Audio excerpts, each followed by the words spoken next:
fariisto beeniya sheeka baafinayo farqadii ninkii bar fariisto beeniya sheeka baafinayo gajiya u bakhtiya basaasto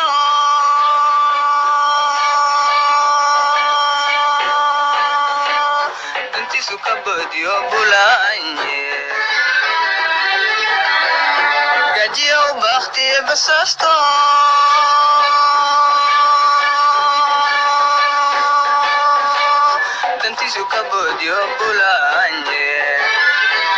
السلام عليكم ورحمة الله تعالى وبركاته. كلنتي وعن أو وناسين صحابتنا ميلك السؤال جبتان كسو دوادا عشر كلابي ترنات ومن والبان يسوي بالبنوم كلابركا ومع المنغة الجمعة عشر كمان توسيقيا وحان كإيب دونا عشر مهين أولو باهي وعينا كفتبان أكتا عمتان اسمر كان عن بيسو ديارنا كان عن إذن كسو بالبندونا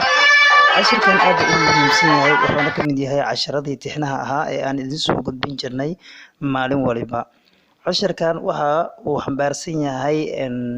sida loogu hadlo luqadda Ingiriiska amba labada qof ee iska soo horjeeda sida ugu hadli lahaayeen ayuu ka hadli doonaa. Waan idin soo gudbin doonaa anana idin dul istaagi doona si aad u fahantaan inta badan waxyaabaha oo ka hadlayo ayaan idin soo gudbin doonaa hadduu ee qadaro. cashirka waxaa loo baahan yahay in qof kasta ay fahanto waa daruuri waxaa loo baahan yahay in daqiiqad ka mid ah waqtigaaga aad siiso si aad u fahantid qoraalada iyo dhawaaqa erayada aan soo gudbinayno hadduu ilaahay yiraahdo waana jecelnahay inaad fahantaan inta badan 99% inaad fahantaan wixii aad fahmi weysaan nagu soo celisaan hadda janaalka ku cusub tahay subscribe saar si aad u xukumato casharada tixinaha ah aan soo gudbinayno aad u heshaan gambalelka ku soo baxayna taabo dhiirigelin ayay noo tahay inaad subscribe tirahdid oo gambalelka ku soo baxa aad taabatid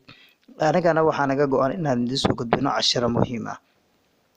okay casharadii conversationka ahaa ayaan geli doonaa how are you sidee tahay I am fine waan fiicanahay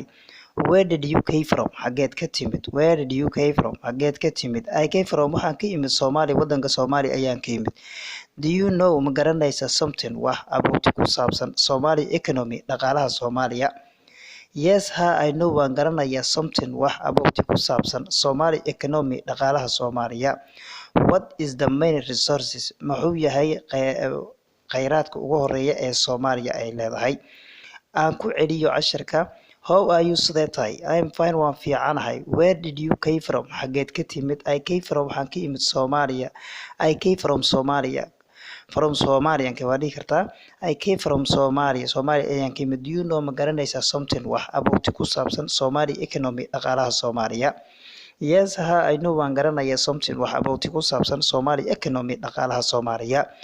what is the main resources maxaa ka mid ah kheyraadka dalkeena Soomaaliya resources of Somalia waxaa ka mid ah dhaqaalaha wadankeena aan ku celiyo how are you sidee tahay I am fine waan fiicanahay where did you came from xageed ka timid I came from Somalia wadanka Soomaaliya ayaan ka imid do you know ma garanaysaa something about the Somali economy dhaqaalaha Soomaaliya wax ka mid ah yes I know waan garanayaa something about the Somali wax ka mid ah dhaqaalaha economy dhaqaalaha Soomaaliya what is the main resources maxaa ka mid ah kheyraadka of Somalia wadankeena Soomaaliya waxaan u maleynayaa inaad garateen insha Allah adna ka jawaabi doonto